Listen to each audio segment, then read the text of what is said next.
This graffiti was not there yesterday. But all of this is causing some backlash. You see graffiti like this that says fuera gringo, which means get out gringo. Remote workers are flooding into Mexico City for long periods of time. So many people are like nomadic workers now, where it's like, oh, I'm gonna go live in Mexico City for 4 months and live at an Airbnb. But there is backlash. Prices have become so high that very few of us can actually afford to stay in this city. Gentrification is sadly happening all across the country. Por ejemplo, los extranjeros vienen a rentar ciertas ciudades o ciertas colonias de la Ciudad de México, pues si la gente de aquí se tiene que salir de sus casas. I've seen people shouting at tourists. The worst case is Mexico City. But many people I speak to here are actually grateful for them. Es algo beneficiario porque pues bien o mal están trayendo pues algo de economía al país. Es beneficiario tanto como para la zona donde están como para todo el país en general. Pues está bien como visita, considero que cuando vienen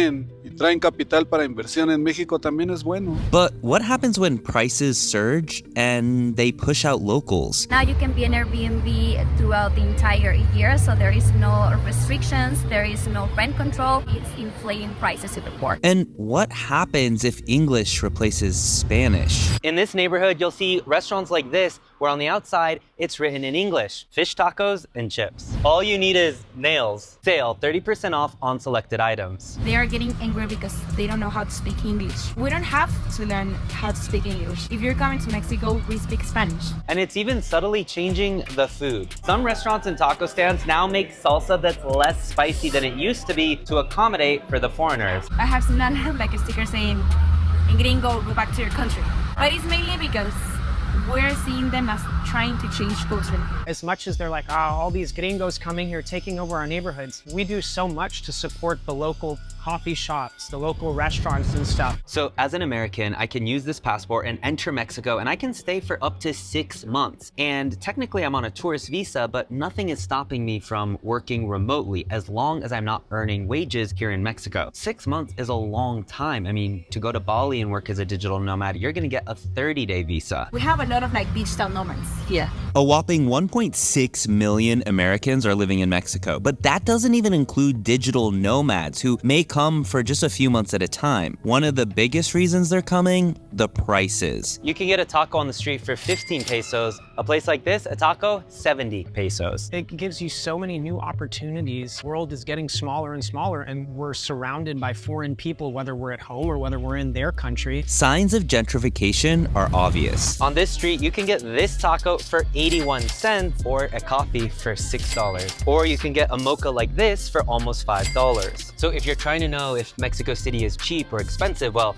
it depends who you ask. The price of lunch, 3 tacos and all these salsas, $6.50. That's a cup of coffee for you in LA. You cannot eat like this in the US. Since 2019, home prices across the US have surged 54%. Another reason that American nomads are loving Mexico. But that presents a big problem here. So imagine you own a home like this. You can rent to someone local and make maybe $1,000 a month for that. All of a sudden, people on Airbnb are willing to pay $100 a night to stay here. Now, all of a sudden, you can get $3,000 a month for this place by renting to foreigners. And a lot of times people want to stay a long time, digital nomads. Which one would you pick? And that's the Airbnb problem. It's actually pretty simple. Foreigners come in, prices go up, locals move out. So you can start to see how the economics of it all makes sense for those who want to make money, those who want to save money, but those who are also going to be impacted. Welcome to La Condesa. In just 3 years, rent prices here in this Mexico City area have jumped nearly 60%, going from just $917 a month to nearly $1,500 a month today. Prices here are just crazy expensive. Here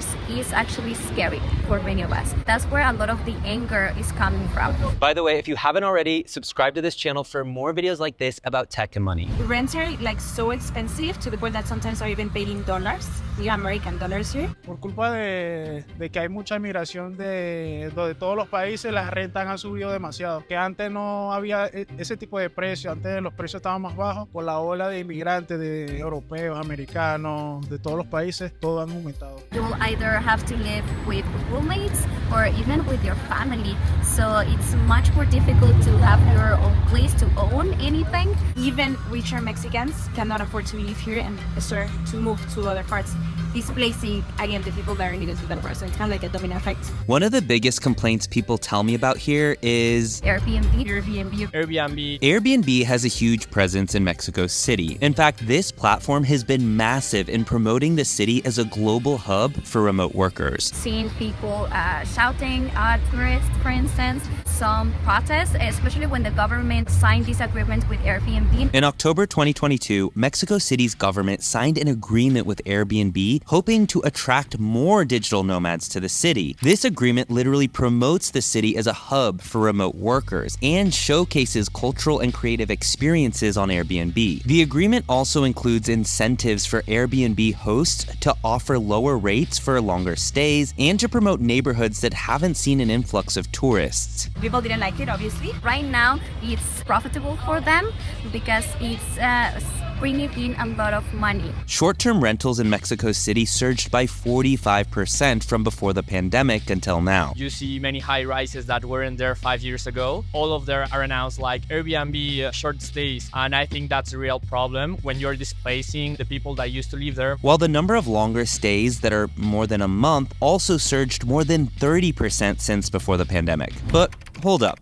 How did we get here? The number of remote workers surged 160% since the pandemic. What used to maybe be like a 3-day vacation to Mexico City can now easily be 1 month while working remotely. And traditionally, tourism has always been a good thing. The number of hotel rooms is usually regulated by a city to ensure that there isn't an oversupply of hotels. But now with people essentially living here in apartments, well, things are a lot more complicated. It's going to create a big problem in the near future. Like what is happening in Barcelona right now, that people are kicking the tourists out. I think the same is going to happen here. If tourists bring in so much revenue to a city, then shouldn't digital nomads be even more beneficial since they're staying longer? Yo creo que hay que tener apertura también para ellos. This matcha cafe was opened by an American originally in Tulum, then they opened a location in Texas, and the third one is here in Mexico City. So yes, this cafe is not owned by a Mexican, but it also has created jobs for Mexicans. Because of Mexico City's recent partnership with Airbnb, the city government expects the agreement to bring in an additional $1.4 billion a year in tourism spending that is expected to benefit local residents. Y pues a mí me conviene que vengan más extranjeros a México porque pues dejan más propina, o sea, nos beneficia más como mexicanos. So where do we draw the line between visitor or remote worker? More and more locals are very angry with the foreigners that are staying here, and they're confusing this matter with the people that are just visiting this city, not staying like periods of a month, 2 months, like the digital nomads. We put so much money into this economy, whether it's going to Cancun for spring break or coming to Mexico for a month to work and stay. There's two sides to it. It's the same in certain parts of the US. All the people from the Bay Area who are like, oh, we don't want to pay these prices, we're going to move to Texas now. They're pricing the Texans out of neighborhoods that they've lived in forever. The same thing that happens here. Okay, so I now realize that this is a complex topic. Yes, there are massive economic benefits for people staying in Mexico for longer periods of time. I mean, neighboring countries or even other Mexican cities would dream of this. So then the problem becomes two things: housing and culture. This is Sandra Valenzuela. She's a Mexican activist who literally created this statue to rally her neighbors against gentrification. The mission was to make people aware of the evil side of gentrification so that, okay, we have a housing problem. The other problem in Mexico is that affordable housing is very much related to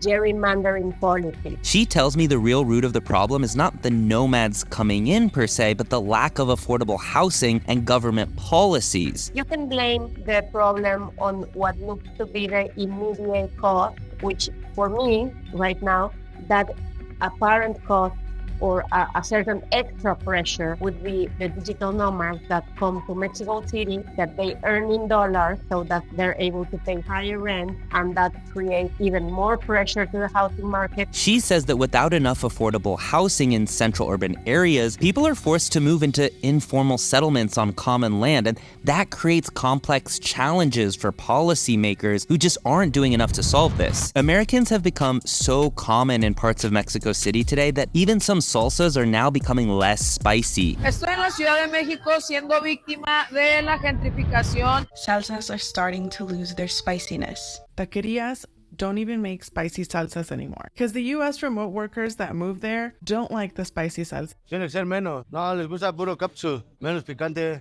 Hacerlas menos picosas, hermano. Less spicy salsas are a sensitive topic here because they represent changing food that is changing to accommodate foreigners. Restaurants that are extremely touristic, that they purposely don't make sauces as spicy as we originally would make them, because they know that tourists cannot handle spicy food. Another thing is how much English you'll see in areas like this. A lot of menus here will have Spanish on one side, and I've just gotten so used to flipping it because English is on the other side. This place I'm at offers you a Spanish menu or English, and if they see you're not really looking like you're native Spanish speaking, they'll jump and offer you an English menu. This is called the gringa, and it's called that because this one is a lot bigger than your standard taco, and this also has other things like cheese that you wouldn't traditionally find in a lot of tacos. And the gringa is different because this is actually a lot larger than any other taco I've seen while in Mexico City. And also this has cheese and some other things that you wouldn't traditionally find. But I even see locals eating it.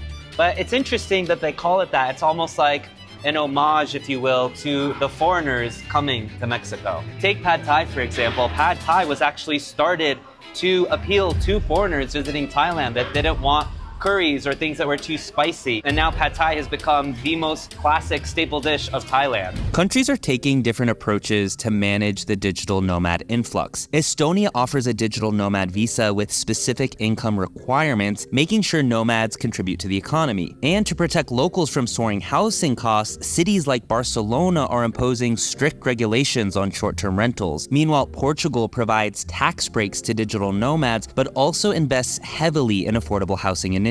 These examples highlight the complex balance that countries face between attracting digital nomads and also safeguarding the interests of their residents. So what happens next? Tourism is a really big part of Mexico's economy. We don't have a problem. It's just that you respect the culture that's here. I am a guest in this country, and if I think otherwise, I'm doing myself and the people of Mexico a disservice because I am here enjoying Mexican culture, Mexican heritage, and if I try to pretend that I am Mexican, I'm missing out on seeing Mexico through a foreigner's eyes. Of course, there are some problems attached to it, housing, increasing prices, but overall, I think they also bring a mix of culture, which make the area pretty interesting. The world is getting smaller and smaller. You work with a lot of people from other countries, and so you learn about their cultures through working with them. We might know everything there is to know in our country about Mexicans in America, but you come here, again, if you're not willing to learn, you're missing out on the big picture. When you make the minimal effort to try, whether it's just hola, ¿cómo estás? Or muchas gracias, adios, people appreciate Americans trying to speak the language so much, and we are guests here. We're very welcoming society. We're very kind, open arms, but people draw a line when you start to change culture here.